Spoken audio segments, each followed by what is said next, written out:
I'm joined on the sofa by Luke Gygax, Syrian Livingstone, Don McDowell. You don't need to know who I am. We are here to talk about partly the 50th anniversary of Dungeons & Dragons, but by extension the 50th anniversary of role-playing as we know it as a hobby, because it's just been such a exceptional... there's something wrong with me, but we'll not worry. There's always been something wrong with me. It's been such an exceptionally interesting game that has pushed a whole avenue of hobby beyond probably what your father initially thought of. Look, well beyond, I'm sure. Yeah. So if we start with your first reminiscences of Dungeons and Dragons, then being there at the sort of beginning and playing it as a gamer, rather than seeing it as a game or a hobby, just something that your father did with you. How was that as a development? Yeah, well, for me, there's never been a time where I don't remember gaming. So gaming was central to my existence from the youngest age.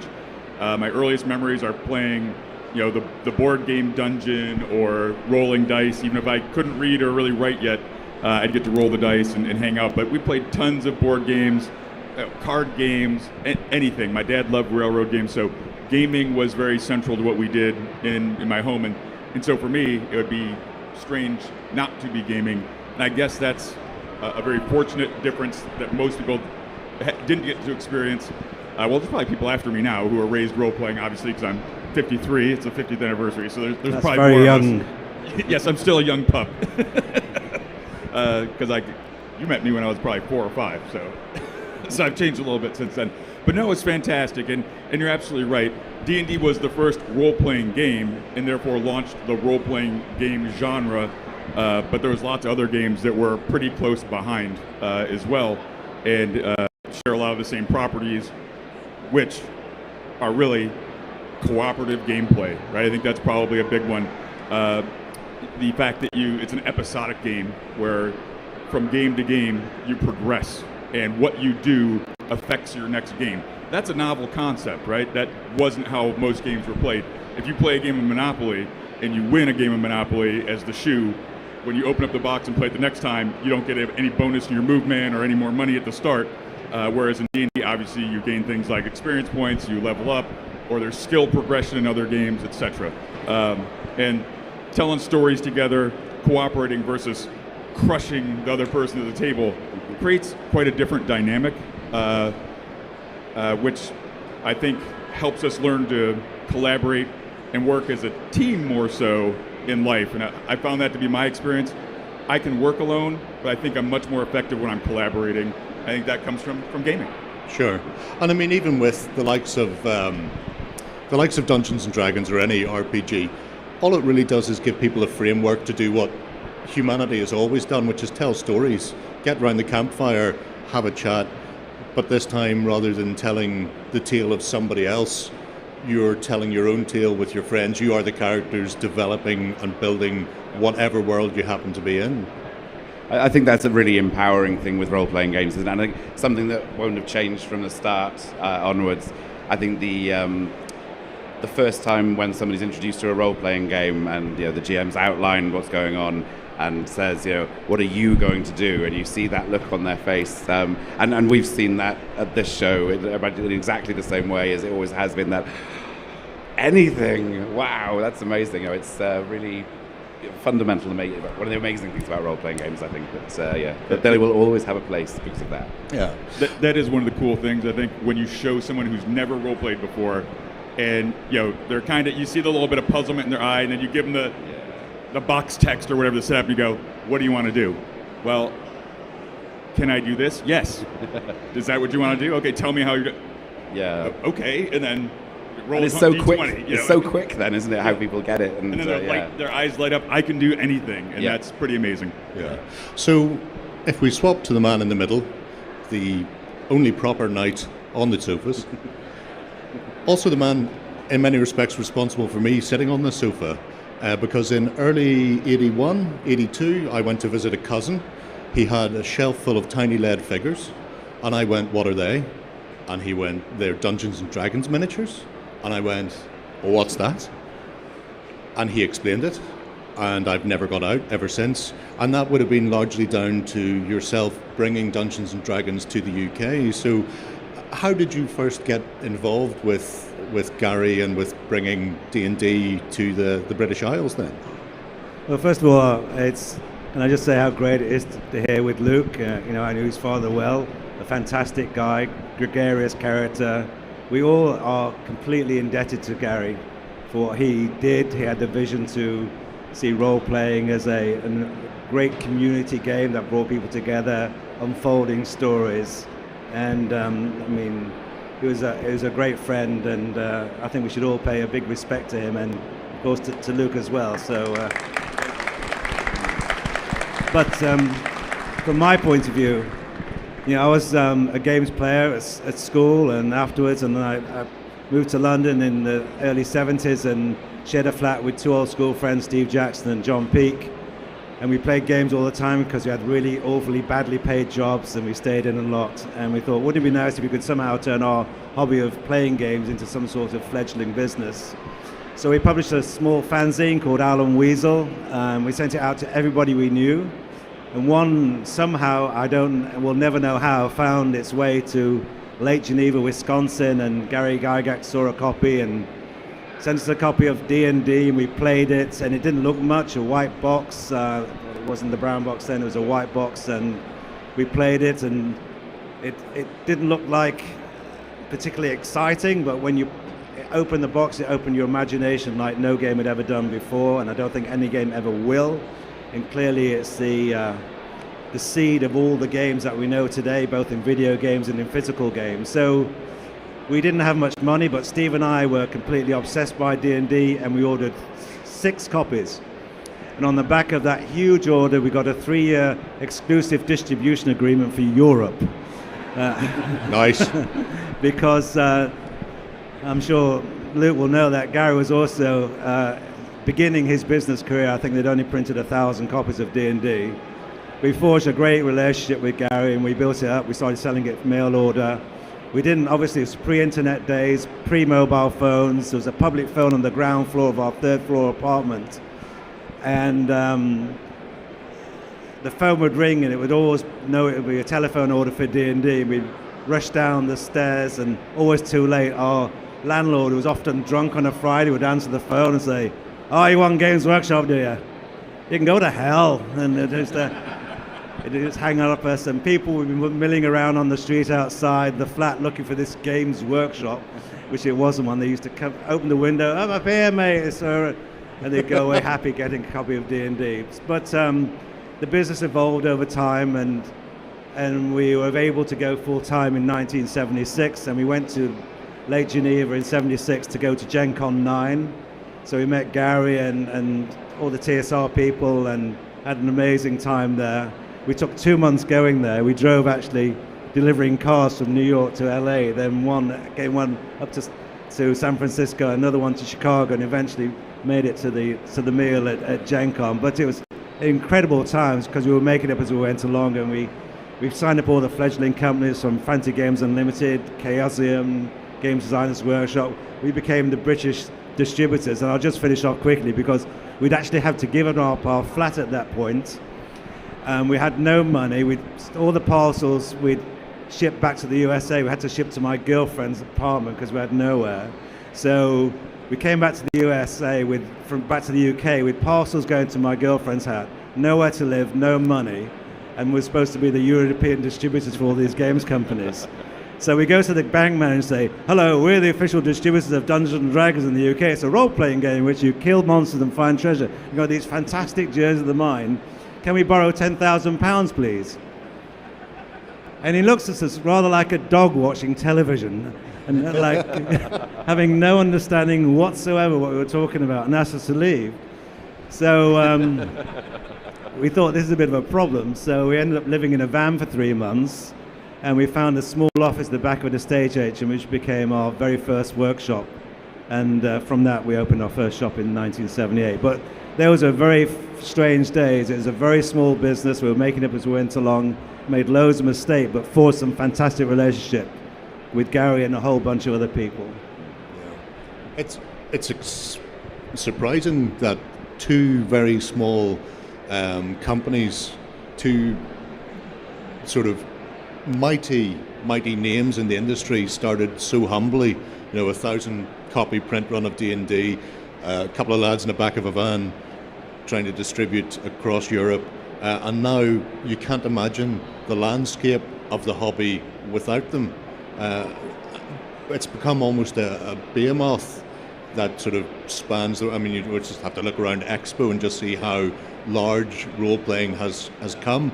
Were there any inklings in those early days that it would ever approach something like this? We had no idea. We just bored with the games that you could buy out there, so we wanted to have games that we enjoy playing ourselves. So of course we added to our own range, because at the end we had this 3-year exclusive distribution agreement, at the end of which Gary came over and said he wanted to merge our two companies, Games Workshop and TSR. To be frank, we weren't that happy with the Blooms. I mean, who was? And we didn't want to spend half our life in the States and half times in the UK, so we said no to that merger proposition. So we lost the exclusivity on D&D, but we were still the largest distributor, because retailers could get everything from D&D and all the other games from us. It's just that we weren't exclusive. So that's how we started creating our own games then to fill the gap. So from Talisman and ultimately that led to the birth of Warhammer. Now, Steve and I didn't create Warhammer. That was through Citadel Miniatures and Brian Ansell, Richard Halliwell and Rick Priestley. But without D&D, Warhammer we wouldn't have written our Fighting Fantasy game books. Half the video games industry wouldn't have existed. So the primordial suit was definitely this man's father. Yeah. I'm mostly here to say thank you repeatedly for creating the industry. And one of the things that struck me, I think, whenever I hear people talking about that era of Games Workshop, was how much fun it was working in the office. Could you tell us a little bit about some of the things you used to get up to there? Well, we were like-minded people. We hired people like ourselves. People were saying, well, why aren't you hiring traditional retailers from Marks and Spencer stuff? And I said, well, they don't know shit about games, basically. So we wanted to hire people like ourselves, and they might have looked like Visigoths, but they were fantastic retailers because they knew how to paint the figures, how to explain the games. So we created what's called a Games Workshop experience, where people felt really happy to be there as a destination, and ultimately they bought lots of stuff because they were with like-minded people. So we had a very fun atmosphere in the shops and in the office, and we played games at lunchtime. It wasn't a hierarchical thing. It was all in this together because we believed in it. My pilgrimage to the Darling Road store was highlights of my adolescence, certainly. And did you have a band in the office as well? Yeah, we had a band. I played harmonica. Fantastic. I've got one out in the back here if you want me to do it as a solo. Steve was a really good guitarist.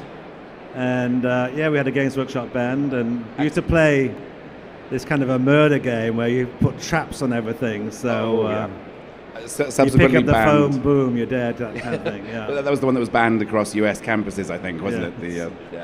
But it took off. Yeah, killer.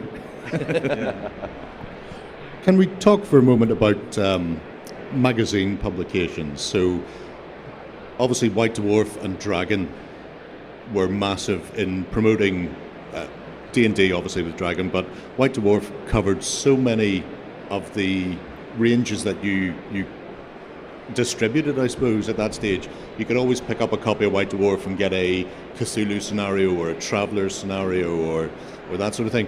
How did the White Dwarf magazine sort of progress? Was that in your time, or did it come after? Yeah, I started with White Dwarf. We did 25 issues of Alan Weasel, which was a fanzine, but we'd seen the success of Dragon. We thought we need to up our game a little bit because it improved the perception of our Games Workshop. It was obviously could get better distribution because it was a glossy magazine, not a instant print A5 thing. And so we evolved into White Dwarf, but it was a very big decision. It was June 77 when we launched the first one, because we had to print like 4,000 copies, and so kind of all our spare cash, of which there wasn't a lot, went into that first issue. But it sold out, and we reprinted a couple of times. But we made an effort to cover all role playing at that time, and all board games that have significance Even novel reviews in them as well. Sorry? There were even novel reviews Yeah. for books and pieces as well. So. Sometimes when I'm on panels, people ask me, like, what's the difference between the US kind of role-playing scene and the UK role-playing scene, and sort of why that might be. And I think I tend to come back to, because we were looking at White Dwarf, where we had, in the catalogue pages, there were a lot of different games with sort of equal kind of billing. So people went into their niche, I think, with role-playing a little bit quicker, maybe because of that. So often do you play D&D with your dad then? I would play with my dad as often as I could when I was young. I would, after school, I'd come home, sit in his office where he'd be working on his typewriter, writing the next thing, and then I'd pester him, or he'd be like, "Okay, great, grab some dice," and he'd have me play test something, and it was just fantastic. What a great way to connect. He was a with great someone. storyteller, a great raconteur, larger than life character. Yeah. So did he kill you off in multiple ways? He always had that really sick laugh when people were suffering. I remember it. I was not immune, even as a boy, from that. He must have had a bad day at work or something. I don't know what it was, but I was 9, I think, or so. So it was about 1980-ish, maybe 1981. But I had a character. I'd gotten him up to a 10th level ranger, which was a big deal in Advanced Dungeons and Dragons, right? That was high level. He was a ranger lord. And I was like, Dad, I want to play. He's like, okay, sure, no problem. So we sat down after dinner, and he told me a story of an old wizard who had, beaten death and become undead, and had, a Sararak had a tomb somewhere. And I was like, oh, great, let's go check this out. So he took me to the Tomb of Horrors. It's like a 9-year-old. So my poor character ended up going through, well, spoiler alert, if you haven't played it, it's only been out 40 years or so. So I ended up naked. All my stuff was back in the Sararak's, treasure room. But I didn't give up, right? I still delved in the dungeon, crawled around, found a 10 by 10 room with some levers, pushed all the levers up. Don't do that. 100-foot pit. I had a lot of hit points with an 18 constitution and all those d8s.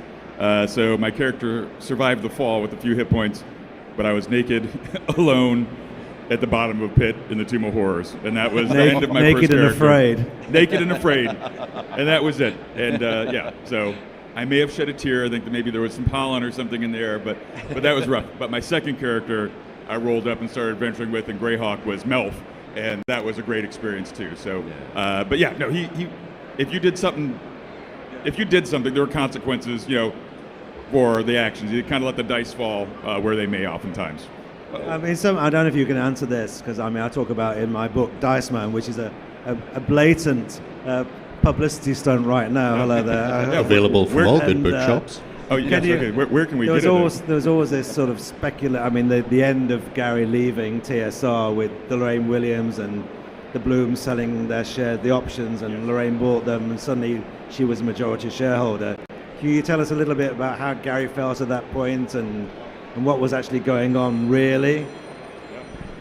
Oh, no, that was a terrible time. So I was about 15, it was 1985, and, there was a lot of drama around TSR, and you had very good, insight not to merger, because you're right, there was a lot of friction between my dad and the Bloom brothers, and so just saw a lot of financial mismanagement, et cetera.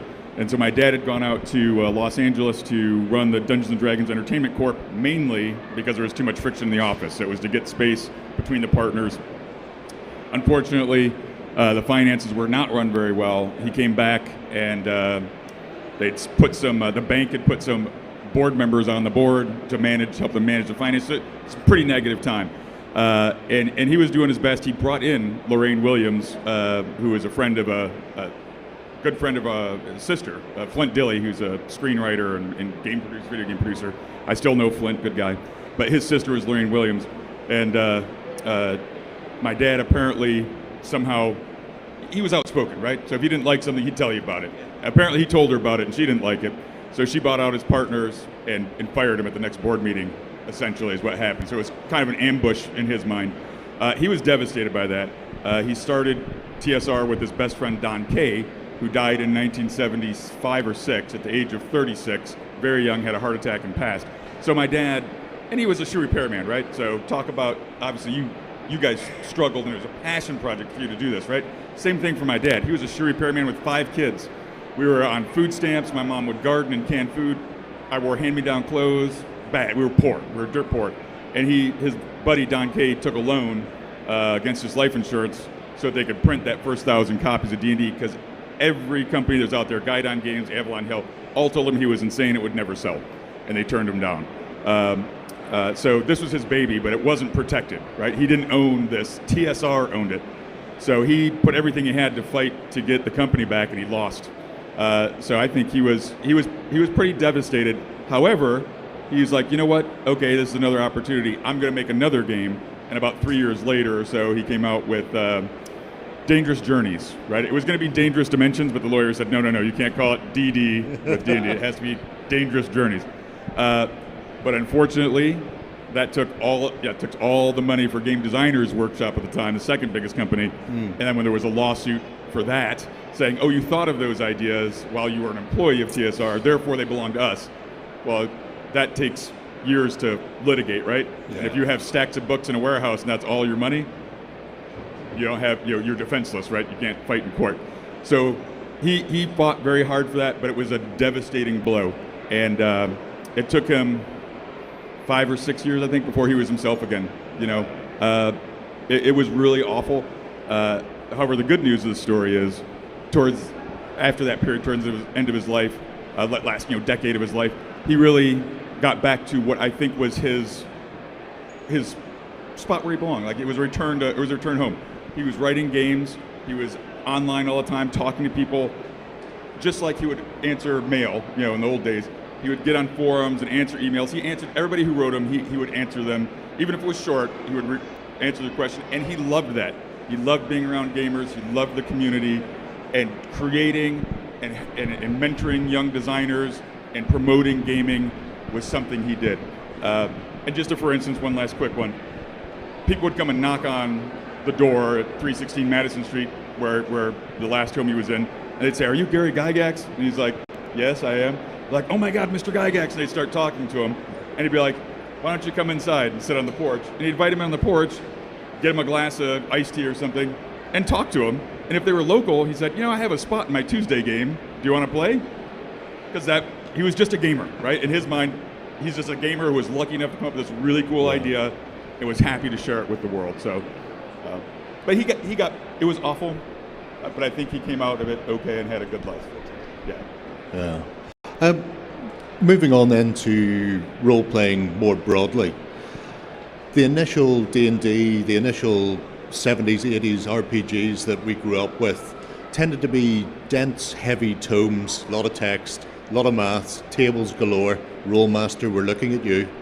How do you think the development of RPGs has gone over the years? Because I seem to see almost two routes these days, where you have stripped back rules light, and then other more classic, like the OSR, the old school style of game, which seems to keep the imagination of a lot of players, and not just the older players who started with them, but younger people coming through and playing with those.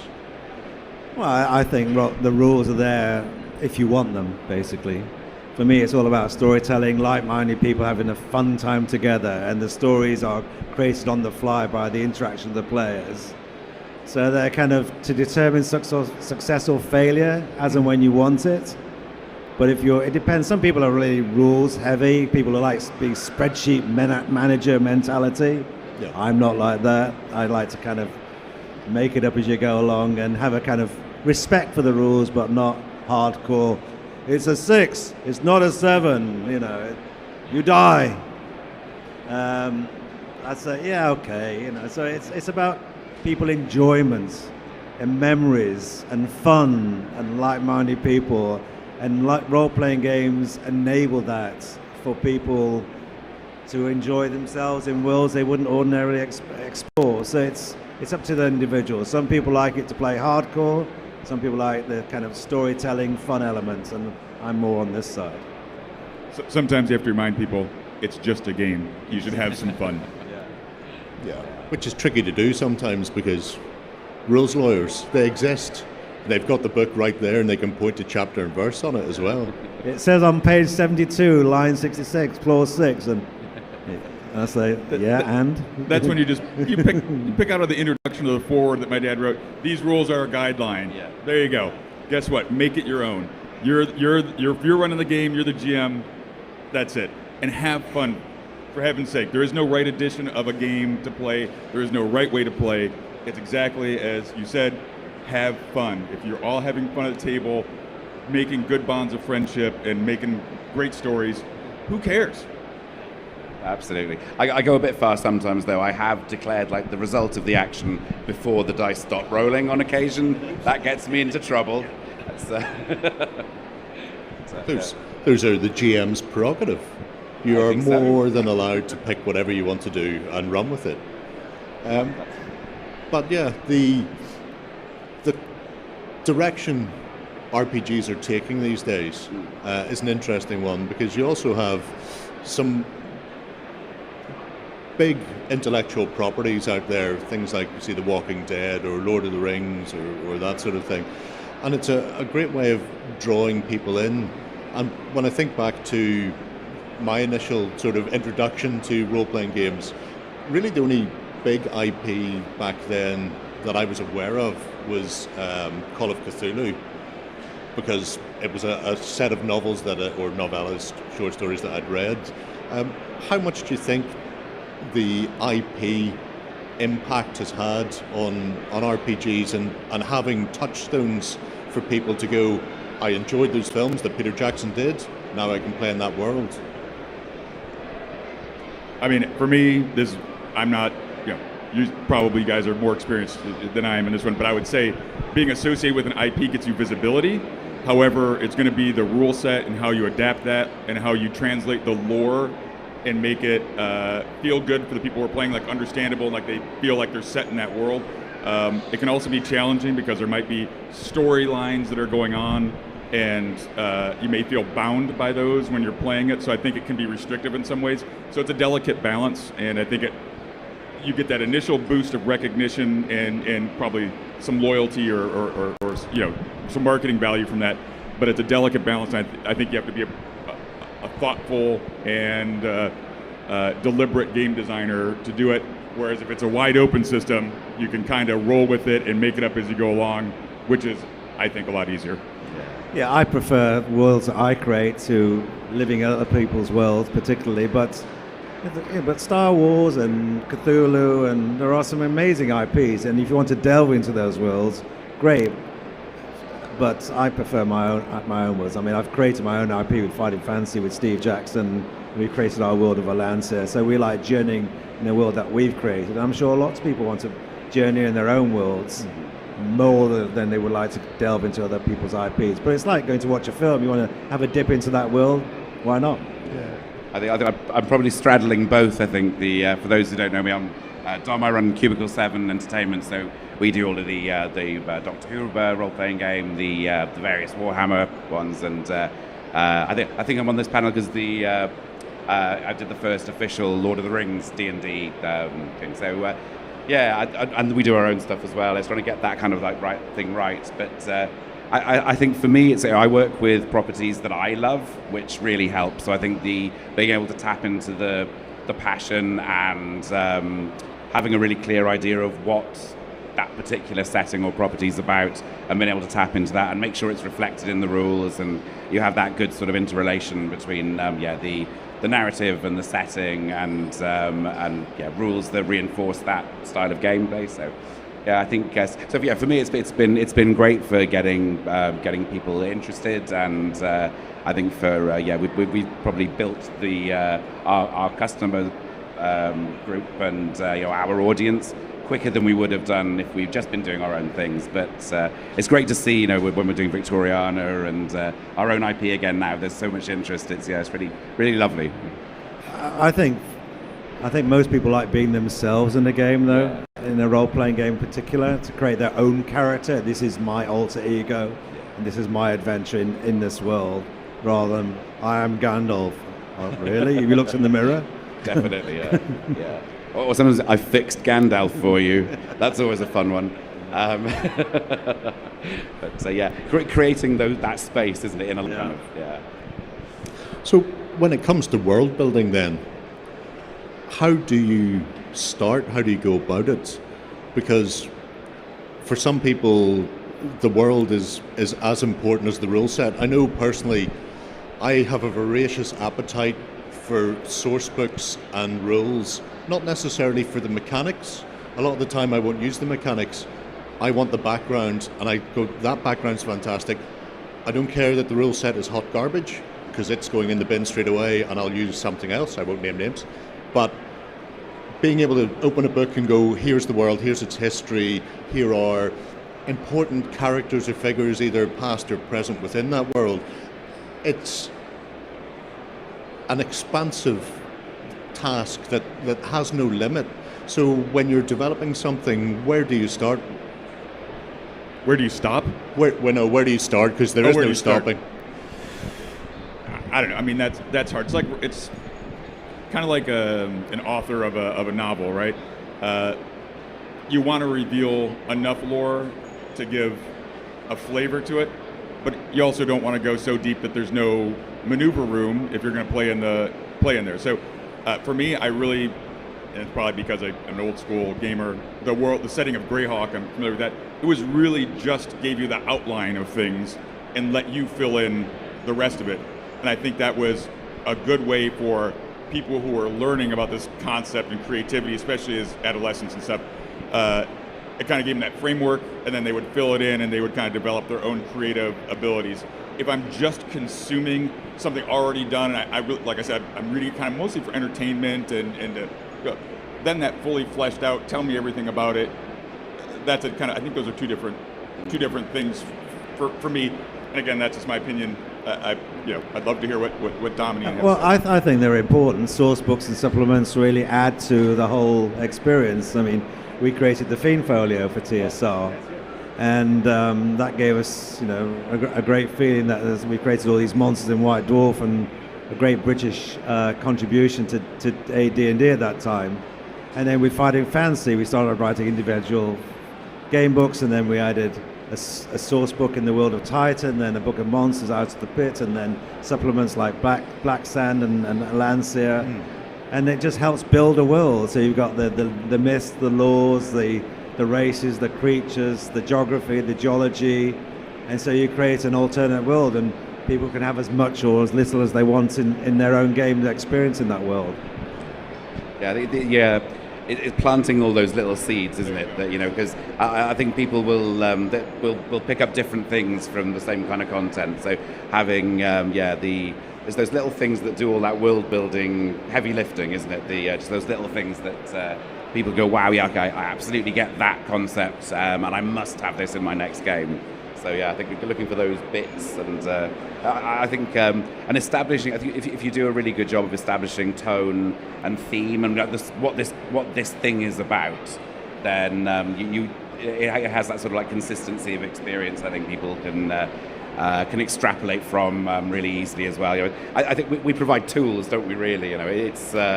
Seeds, tools. I don't know how far am I going to stretch this analogy. Yeah, we'll see. I think seeds work because you're giving them enough to launch this adventure in this storyline and give them some of the relationships and maybe some of the higher up stuff. So at this low level you see, and then it builds towards now my character is involved in this battle of lords or gods or whatever it is, right? Yeah. But you start down here, with some of the minor stuff and build it, and that's great. I think the themes and vibe for a setting are very important.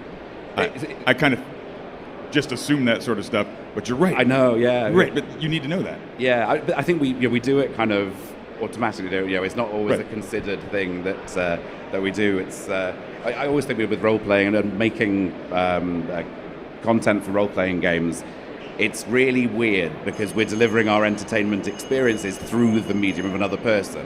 Yep. So how do you make that? How do you make the DM, the GM, give them the tools so that they can deliver the best experience possible? So it's some psychology involved, isn't it? With there is some nudge behaviors and all that sort of thing. So there's lots in there. It's fascinating stuff. I probably am going to take some questions from the audience if anybody has any. If you form an orderly queue down the middle aisle, I'll get to you in a minute. But before we get there, I'd like to ask and it was touched on briefly by Dom earlier, about the development of RPGs in the States compared to in Europe, because obviously D&D massively prevalent there. It gets a good foothold here, but in the likes of Sweden and Scandinavia, basic roleplay sort of spawned there, and then the Drakorok Demoner. Germany had the Darkest Eye. Das Schwarze Auge. Das Schwarze Auge, yes.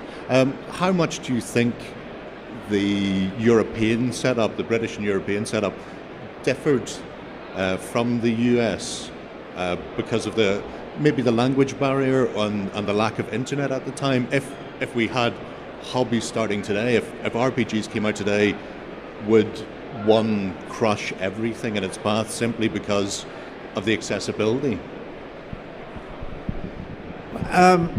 Well, there are many role-playing systems, as we all know, but when you become personally invested in both in terms of character development of your own alter ego, the money you've sunk into your games, the friends you have who play the same games as you, it's quite difficult to move to another system. And D&D was way ahead, the biggest game in the US and ultimately in Europe as well, even though there were many, many others. When you dominate like that, it's hard for others to come in and steal or get as big as that can because of the personal investment, both in time and money and friendship in that one game. So, and we were partly responsible for that because we helped build D&D up in Europe. So while Schwarze Auge and other role players and systems did well, that they could never reach that pinnacle.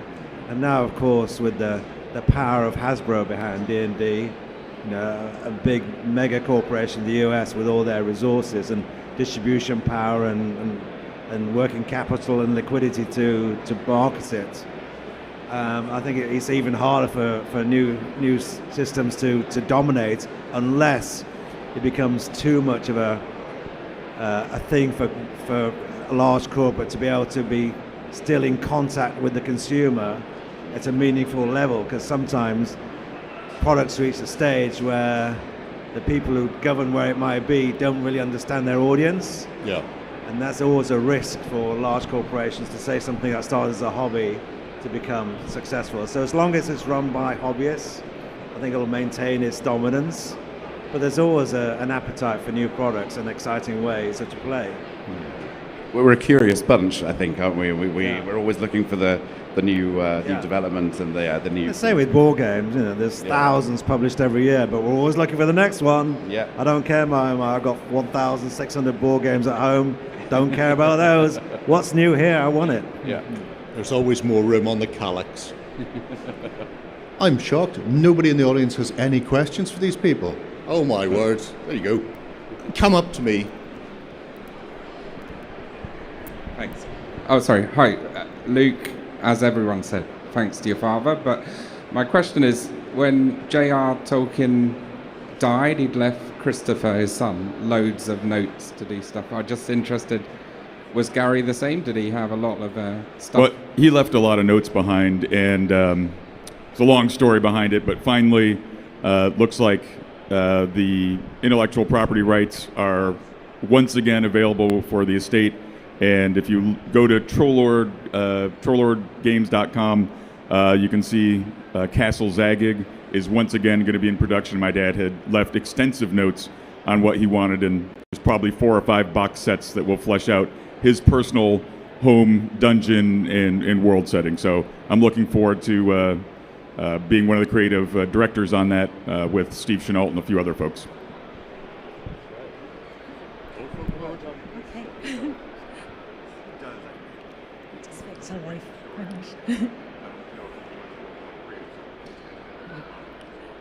Hi, sorry, I can't hear myself. I was just wondering, when did you become aware how important the role-playing and particularly Dungeons and Dragons is to the neurodivergent community? I come from a neurodivergent family, and I work with neurodivergent children and young adults, and I always recommend Dungeons and Dragons as the place to go to socialize because it's where we find like-minded people, and it has literally been a lifesaver for some kids. Well, for me, I think it's sort of an embarrassing answer here. I don't think I could see the forest for the trees. So I grew up role-playing. I grew on my dad and all these great creators and playing games with people. And you're right, all sorts of people play D&D. I didn't really think about it too much. We're a very accepting community, has been my experience. It wasn't really until my dad passed away and people, the outpouring, thousands of people contacting us, talking to us and saying, I feel like I lost somebody who was important to my life. I didn't know your dad personally, or he responded to my emails but this is what it did. I had these set of challenges, and through Dungeons and Dragons, I overcame them, and here's a positive outcome. And now I'm here. I had dyslexia, and these books are so cool, and I just learned. I forced myself to read. Everybody just thought I was stupid or whatever. They didn't know that I had a learning disability, but they worked through it, and now they have a very successful career, or they had a difficult family life. They learned how to be a hero and assert themselves, and they were able to escape a little bit, and then they learned skills to cope and be leaders and take care of their lives and go forward. So it wasn't until I was about 38, 39 that I started realizing this, and which is why after I retired from the military, I made it kind of my purpose since then to promote the positive aspects of role-playing gaming and to make sure that my dad was remembered by the future generations. I believe he changed the world through this game, and it impacts more than just gamers. It's worldwide, really. And so I'm extremely proud of that, and thank you very much for asking that question. Yeah, just to expand that, of course, I agree. But I mean, games, when we arrive in this world as babies, we interact with that world. We learn through play. Play is natural for everybody. And it used to be, you'll stop playing games, you're too old. No, you're never too young to start, and you're never too old to stop. So games are totally inclusive. We can all enjoy the joy of games together. So it's a totally inclusive entertainment and social and cultural phenomenon, and long may it continue. Thank you. Thank you. Cheers. Hi, so what do you feel the effect has been of the virtual tabletop, which has obviously become so much bigger in the last few years, specifically since pandemic, the effect for both of your respective kind of interest systems, as it were? So I think I heard the question as, what's the impact of tabletop gaming becoming so large over the last few years?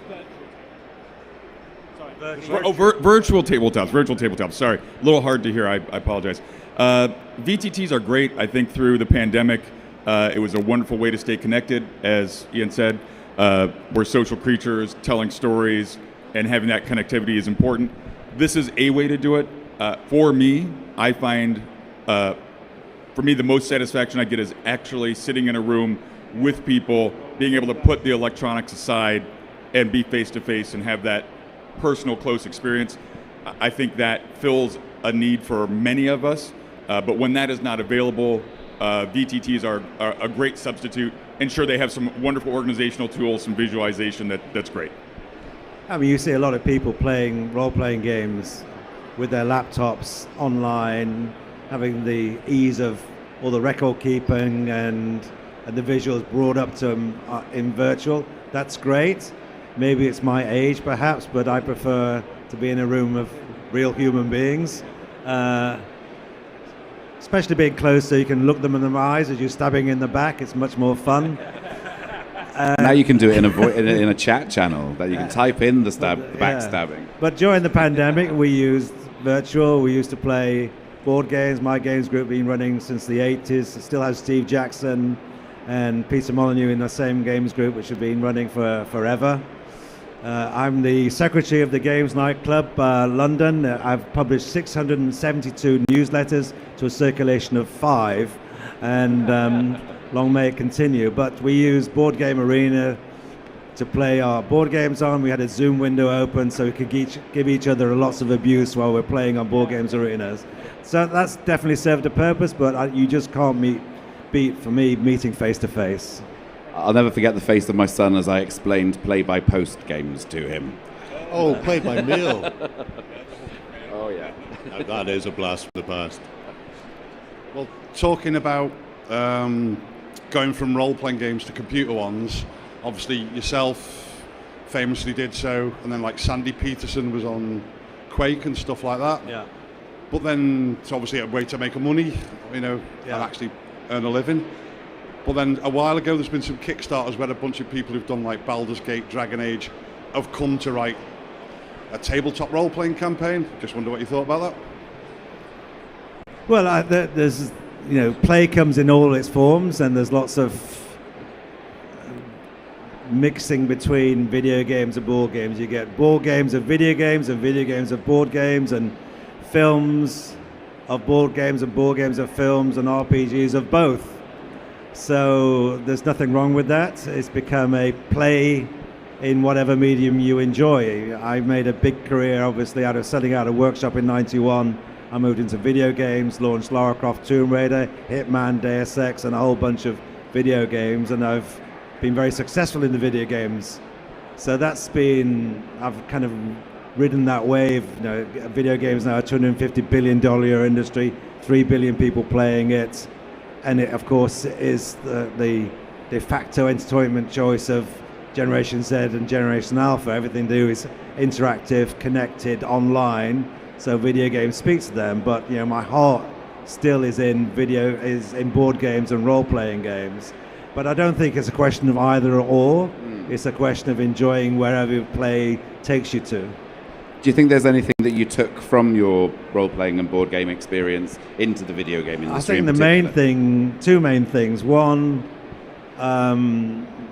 retain ownership of your own intellectual property. Yeah. D&D wasn't ours. We lost the exclusivity, but Warhammer was ours. Yeah. And today, Workshop is worth like £3 billion on the London Stock Exchange. Some might say I sold out a little early. And the whole value of that being built on Warhammer now. They're rebranding all the shops as Warhammer shops. And so when I launched IDOS in '95, Tomb Raider, Hitman, Deus Ex are all intellectual properties that we started and created. Yeah. And it's because you get the publishing revenues, then you get all the incremental revenues from licensing and merchandising. So own your own IP and work with people you get on with, I think is the second one. I've always think it's really important to build a team of like-minded people and do the stuff that you're good at. A lot of people want to do everything, especially in creativity. They kind of hang on to everything, but they shouldn't be doing the VAT returns or buying the toilet rolls. They should be doing what they should be good at, is creating content. They should hire people to run the business for them without losing creative control or control overall. Yeah, no, that makes sense. Yeah, makes a lot of sense. There's a man with Warlock of Firetop Mountain. A 1982 edition, it looks like. It is. This is actually my. I'll give you 50p for it. It's okay. Ooh, it's priceless, absolutely priceless. And I just want to say thank you very much for Fighting Fantasy and Dungeons and Dragons. My question. But again, just before you say that, without Gary Gygax and D&D, we wouldn't have been inspired to create solo game books. So again, the source goes back to Gary. This was a huge part of my childhood, so thank you very much. The question I have is to you, actually, Sir Ian. Did you ever release something, design something that maybe didn't do so well as you were hoping, but you were super proud of and you felt it should do better? Not a lot, I'm sure. We did, actually, at Workshop, we created a game called Tower Blocks, which came out a few months before Jenga. And it was exactly the same. I think we sold 1,000 copies, if that, and probably got most of them back in returns. And I think they sold, 8 million copies of Jenga? But we were very proud that we came out before Jenga. But on a personal front, what games of mine I thought were great but weren't? Some of them. That is a really hard question, I've got to say. Yeah. Maybe you can tell me which of my games were rubbish. I'm too much of a fanboy for that. I think everybody has some games that they're very proud of and that they love, but maybe don't translate to big success with a larger audience. And that's okay. You're not going to hit a home run every time. So if you're out there creating, what I would say is, learn from your mistakes or things that people didn't like, and then refine it and try again, and then you're going to get the combination of the right things, and you'll find your success. But I don't think anybody out there, the first thing they did was a huge smash success. So I think just bear that in mind. There's that difference as well, I think, between, I think you can, commercial success, there's a degree of luck and variability and, how things will land, whether they land as you intended or not. But, I think the having separate kind of pride in what you're doing and really doing what you enjoy, and then... The important thing is to do it. A lot of people have said to me over the years, oh, I had that idea. I said, well, why didn't you do it? Yeah. It's, ideas are cheap. It's the execution of the idea that's the hard bit. And people say to you, you've been lucky. I said, look, you make your own luck. You do, right? Yeah. You have opportunity presented to you. It's whether you take advantage of that opportunity. We played D&D. We went for it, and we lived in a van. Not moaning about that. We were living the dream. But it's a pretty sweet van. If you're determined and take advantage of it, you can do it. Everyone's got a game in them. Everyone can start a business, but you have to do it. Yeah. Be the hardest working person in the room is essentially it. You make your own luck. I mean, it's not a secret. This is a business too, and if you're going to do it, it takes effort. And why was my dad successful? Because he'd work all day long and stay up till 3 or 4 in the morning, banging away on his typewriter, answering emails, talking to lots of people, making newsletters, answering all the people who wrote him. It was through a lot of hard work and passion because he loved that, and eventually became his business, and he found some success there. I think that a lot of where we are now, and the opportunities that I've had to be able to take advantage of, it was that passion to, yes, build a business and sell games, but genuine passion to share this amazing experience with as many people as possible, because you really want people to give it a go and have that experience and themselves. Make sure you get publicity. And there's no such thing as bad publicity. When Final Fantasy game books came out, where you saw the wall of Kavite Top Mountain, they were selling tremendous numbers. At first, it's very slow, but spread by word of mouth. The virality was a playground chat. And ultimately, they sold 20 million copies. But mainstream media was saying, there was an 8-page warning guide published by the Evangelical Alliance saying, because you're interacting with ghouls and demons, you're just bound to get possessed by the devil. A worried housewife in deepest suburbia phoned her local radio station and said, having played one of my books as child levitated. So the kids were thinking, what, for £1.50 I can fly? That's amazing, I'll have some of that. The local vicar, so Penguin Books, threatened to chain himself to the railings of Penguin Books until they were banned.